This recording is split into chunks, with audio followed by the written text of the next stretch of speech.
Bienvenidos a Radio UCB, un espacio creado para brindar información sobre las actividades que se estarán realizando en la Universidad Central de Veracruz. Aquí encontrarás entrevistas, noticias, aperturas de cursos, congresos, becas, eventos y mucho más. Conéctate a Radio UCB. Bienvenidos a Radio UCB. Hoy tenemos la oportunidad de conversar con la maestra Mireya Martínez. Muchas gracias por venir, maestra. ¿Cómo Hola, está? Gracias por su tiempo. No, al contrario, muchísimas gracias por la invitación. Estoy muy bien y muy contenta de participar en este hermoso proyecto. Gracias por la invitación. Todos. Muchas gracias por venir. Te quería comentar ¿Sí? Y preguntar, ¿cómo ha sido tu experiencia en la UCB? ¿Cómo ha sido primero tu llegada? Ahorita nos platicarás que fuiste egresada, pero ¿cómo fue ese relacionarte con la universidad? Ok, bueno, pues de entrada me siento muy orgullosa de pertenecer al equipo UCB. Realmente mi entrada aquí a la escuela como docente fue cuestión de destino, yo creo, desde ese punto de vista.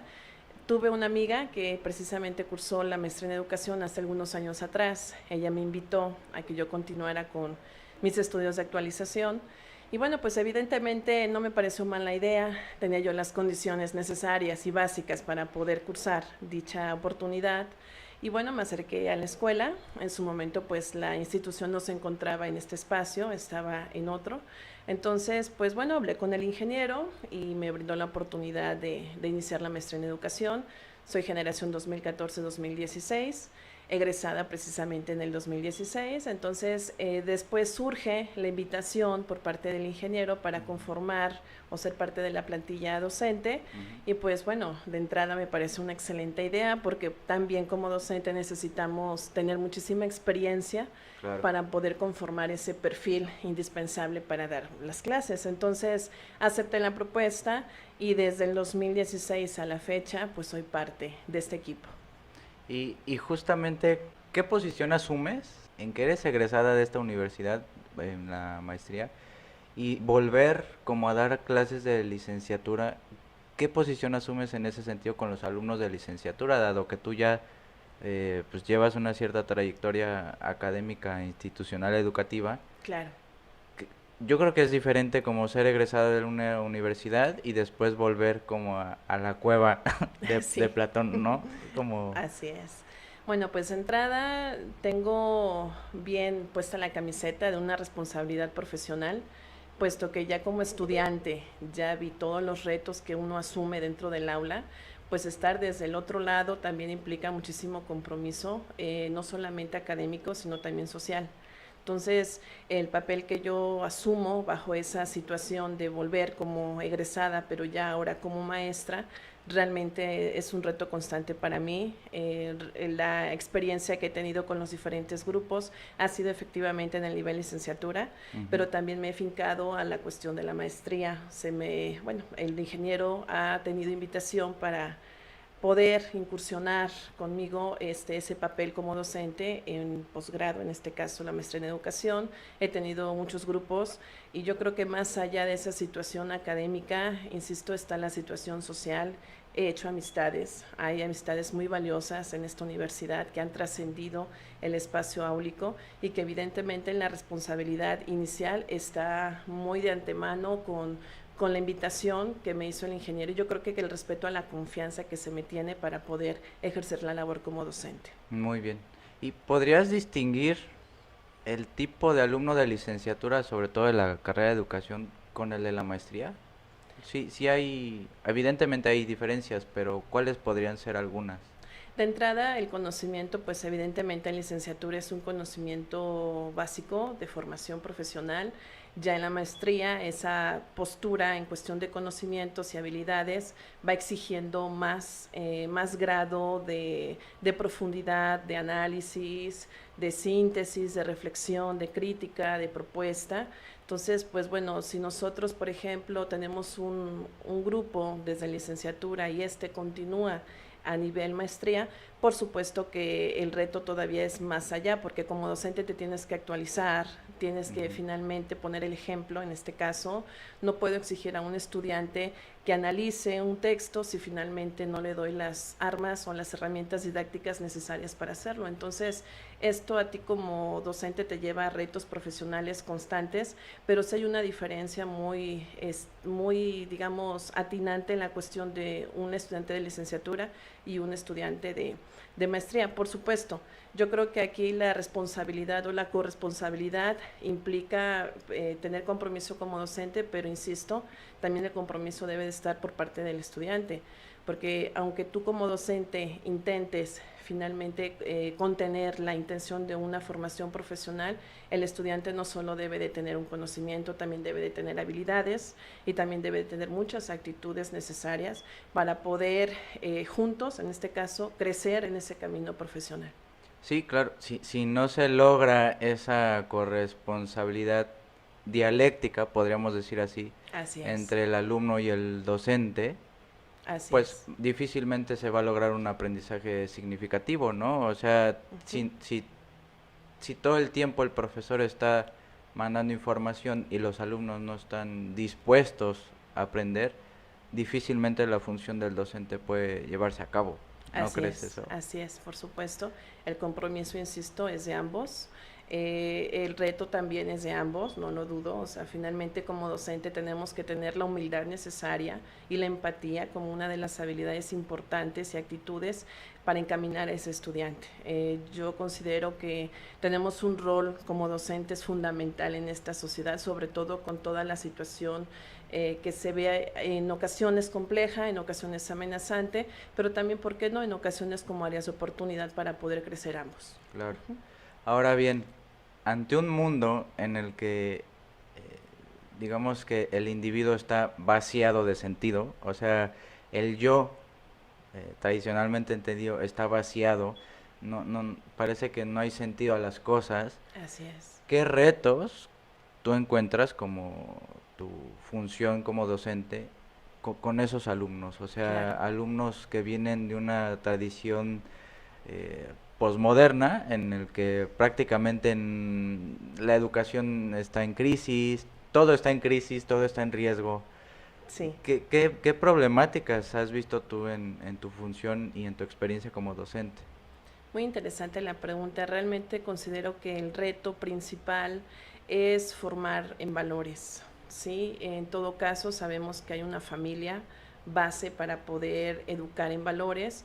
Nosotros como institución, pues como docente en este caso, tenemos que asumir también la responsabilidad de seguir fomentándolos dentro del aula y fuera del aula, en este caso, y considero que las actitudes y los valores como el respeto, la responsabilidad son básicos en cualquier relación social que se tenga. Entonces, yo creo que el principal reto es eso, invitarlos a que finalmente replanteen su jerarquía de valores, a que somos seres humanos, que si bien no somos perfectos, podemos ser perfectibles, que siempre estamos aprendiendo de manera permanente. Hay diferentes tipos de educación, formal, informal, no formal, y en todo tipo de educación necesitamos realmente ser humanos. Y yo creo que en ese sentido, ese es uno de los principales retos. El segundo, considero que es motivarlos, dándoles a conocer el por qué este conocimiento, el para qué te va a servir, cómo lo puedes proyectar en un futuro tal vez a largo, mediano o corto plazo.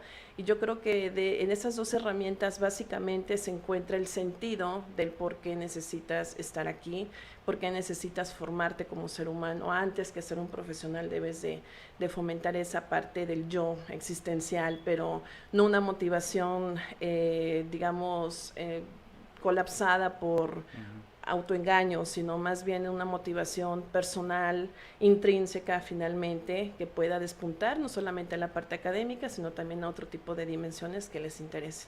No ha sido fácil, sabemos que en el aula existe también muchísimos intereses diferentes, y ahorita el enfoque de la atención a la diversidad yo creo que también inmiscuye este reto, entender al otro desde una postura de empatía y por supuesto sin dejar de lado tu formación tanto personal como profesional.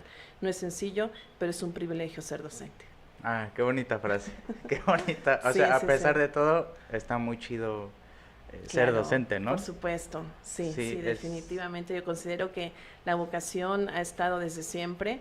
Y pues bueno, yo también como ser humano antes de ser maestra he asumido diferentes responsabilidades, diferentes compromisos. Las generaciones van cambiando, evidentemente, pero yo creo que lo que no tiene que cambiar es tener tu propósito en claro y tu objetivo en claro.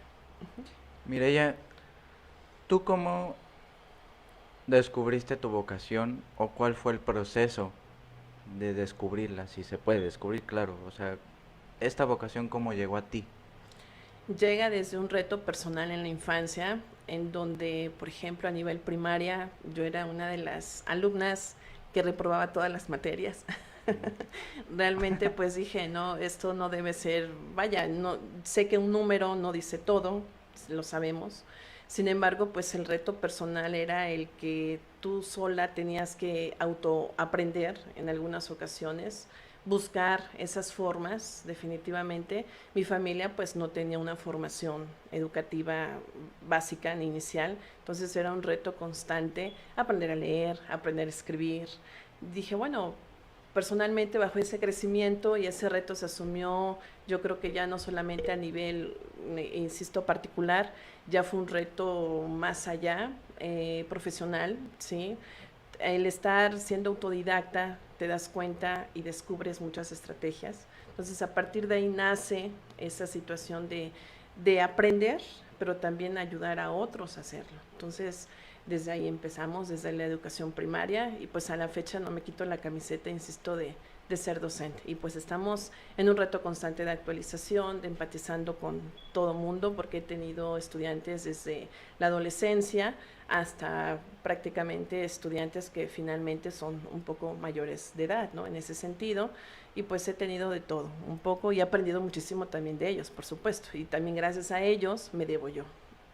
Sí, es que la docencia en cualquiera de sus dimensiones educativas, ya sea de prepa, secundaria, licenciatura, maestría, parece que no, pero sí sucede algo en el fenómeno de la educación o de la práctica docente, que uno pues sí reaprende cosas, sí está todo el tiempo como en parte de pues repensando su práctica y su propio pensamiento, ¿no? Entonces Así es. es muy interesante porque eso muy pocas profesiones lo da, ¿no? O sea, Así es es. un fenómeno bastante interesante y rico no sé, de formación profesional, pero también personal. Así es. La parte humana en la docencia yo creo que se caracteriza de manera muy puntual desde que tú sientes la propia vocación de ser docente. Y que si viene del magisterio también encontramos a profesionales que están inmiscuidos en esa dimensión, no por vocación, posiblemente por azares de la vida, pero si tenemos la convicción, yo creo que puede surgir el interés y la motivación constante de ser profesionales de la educación, evidentemente. No ser profesionistas, sino ser profesionales de la educación. Yo creo que esa perspectiva te abre una serie de posibilidades mayores para humanizar la docencia y evidentemente entender al estudiante. Muy bien, me parece muy loable tus palabras. Y en función de eso, te quería preguntar, Sí. es muy polémico el término la idea de educación de calidad, Así ¿no? es. ¿Tú desde dónde la encaras? Definitivamente y en consecuencia de lo que hemos venido compartiendo, desde la parte de los valores, ¿sí? Desde la parte de asumir actitudes profesionales, evidentemente sin dejar de lado las habilidades, sin dejar de lado el crecimiento de los propios conocimientos. Entonces, yo creo que la educación de calidad es un reto de todas las instituciones educativas, de los que estamos dentro de ellas, llámese estudiantes, llámese en este caso maestros o incluso parte administrativa también es fundamental. Yo creo que los retos sociales deben ir a la par con la educación de calidad. Sabemos que calidad y cantidad no es lo mismo, pero tampoco son situaciones opuestas, se pueden unificar en este caso para dar más preámbulo a esa educación de calidad. Evidentemente yo creo que todo parte de nuestro enfoque personal, de nuestra perspectiva de cómo ves la situación social, la situación de vida, para poder promover y ejercer o en su momento, ¿por qué no?, practicar o compartir la educación de calidad. No es una situación de un día para otro, la educación de calidad requiere un proceso vaya, con muchísimo esfuerzo, no solamente de la escuela en sí, sino de todos los sujetos humanos que estamos dentro de ella, ¿no? Porque estamos dando un servicio. Entonces, si tú tienes la convicción de que el servicio evidentemente tiene que ser conforme a estos principios de conocimientos, habilidades y actitudes, considero que el servicio va a ser de calidad y por lo tanto la formación tendrá que ser de calidad. Necesitamos subirnos al barco, no unos cuantos, sino todos. En ese sentido, por eso comparto que la educación de calidad también requiere cantidad. No debemos de pelear estos dos enfoques, hay que unificarlos. Sabemos que hoy ante los retos de allá afuera, pues necesitamos tener más herramientas y es por ello de la situación del enfoque de la diversidad, ¿no? Entonces, tenemos que tener un enfoque holístico para poder responder a esas necesidades. Y fuera de cámaras, ya para ir cerrando, Mireya, Sí. estábamos platicando un poco de cómo la tecnología ha venido a recrudecer un poco, por un lado, la crisis de la Así educación es. que ya estaba, ¿no? Claro. Pero también que no ha cambiado tanto la forma de impartir nuestras clases. Si bien el contacto cara a cara para nosotros, o por lo menos para nosotros dos, Sí, es fundamental, ¿no? claro. Porque suceden cosas muy peculiares dentro del aula física, pero que en el aula virtual, se podría decir así, sí se trasladan los mismos problemas, sí se trasladan las mismas situaciones pues que dificultan el aprendizaje. ¿Tú qué opinión tienes al respecto? Definitivamente la tecnología va a ser una herramienta para nosotros los docentes, en ninguna manera sustituto de esa práctica y ese contacto humano. También depende de nosotros el uso que le demos a esa herramienta, porque pues, por ejemplo, una presentación en diapositivas o un documento que yo envíe a mi estudiante no va a sustituir la idea de retroalimentación de ese texto, la comunicación que se tenga para poder analizarlo, etcétera, o para poder aportar una evidencia de aprendizaje. Sabemos que nosotros como docentes debemos entrarle al toro en el sentido tecnológico, reinventarnos. Esa fue una palabra clave que se me quedó muy de cerca ante este reto que estamos como humanidad pasando, que es el COVID-19. Entonces, prácticamente considero que la tecnología va a ser un reto siempre se está actualizando y por ende debemos ir de la mano. Sabemos que finalmente, si bien las clases son asincrónicas en algunos momentos, pues bueno, yo creo que si tienes la responsabilidad de continuar tu práctica, tal vez no en el aula, ¿no?, sino a través de una herramienta, pues está la planeación, está la evaluación, está la didáctica, que no deben dejar de ser herramientas importantes que te puedan apoyar y fortalecer a alcanzar ese objetivo de aprendizaje, ¿no?, en el programa de estudios que se te asigne. Evidentemente, pues las plataformas hoy en día son herramientas para poder facilitar, digamos, el acceso a esos contenidos, pero de ninguna manera te va a sustituir a ti como docente, porque la experiencia que tienes como ser humano, la experiencia que tienes como profesional, yo creo que la tecnología no la sustituye, la comparte, más no la sustituye. Sí, claro, o sea, si estoy comprendiendo bien, la figura del docente tiene una multiplicidad de contextos en el cual está Así operando, es, así ¿no? es. Que precisamente hay que adaptarse a eso, porque si no, pues te quedas obsoleto, ¿no? Así es, Básicamente. así Y es. esto puede ser un tipo de adaptación. Así es, sí. Estamos dando Definitivamente. un contenido, un mensaje, una información para el público por medio del formato de podcast, ¿no? Así es. Que habla de, pues, estar a la moda en ese sentido, ¿no? Así es. Transformarse, ser flexible, no decir no sin antes ver ventajas y desventajas, darse la oportunidad. Puede ser incluso una herramienta para que en tu quehacer profesional, y lo hablo desde la parte de ser docente, pues evidentemente crezcas también, conozcas más situaciones.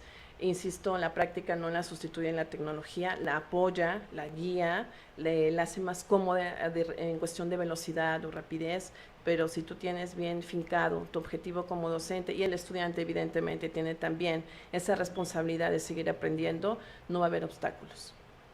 Bueno, Mireya, muchas gracias por tu tiempo. Espero que no Al sea contrario. la primera vez No, al que contrario, estés muchas aquí gracias. recurrentemente viniendo. Sería un honor, ¿cómo no? Ya sea a platicarnos algo de tu tesis o no sé, de cualquier cosa, aquí es tu espacio. Muchas gracias. Te repito, no, espero que no sea la primera vez. Muchas gracias por tu tiempo, gracias por venir, gracias por llegar temprano, ¿o no? Muchas gracias por la Ya invitación. adelantamos muchísimos procesos. Así es. Y espero que te hayas sentido a gusto. Por supuesto, muy cómoda, muy en convivencia, muy en confianza también. Y pues, insisto, es un orgullo ser parte del equipo UCB y realmente me siento muy bien de estar aquí contigo para compartir esta experiencia, estos retos que no han sido nada sencillo, pero que finalmente te transforman en todas las dimensiones. Gracias a ti por la invitación y un saludo pues a todos prácticamente por, por insistir en que uno pueda mejorar. Sí, Gracias. bueno, muchas gracias. Nos vemos en una próxima emisión en Radio UCB. Muchas gracias y hasta luego.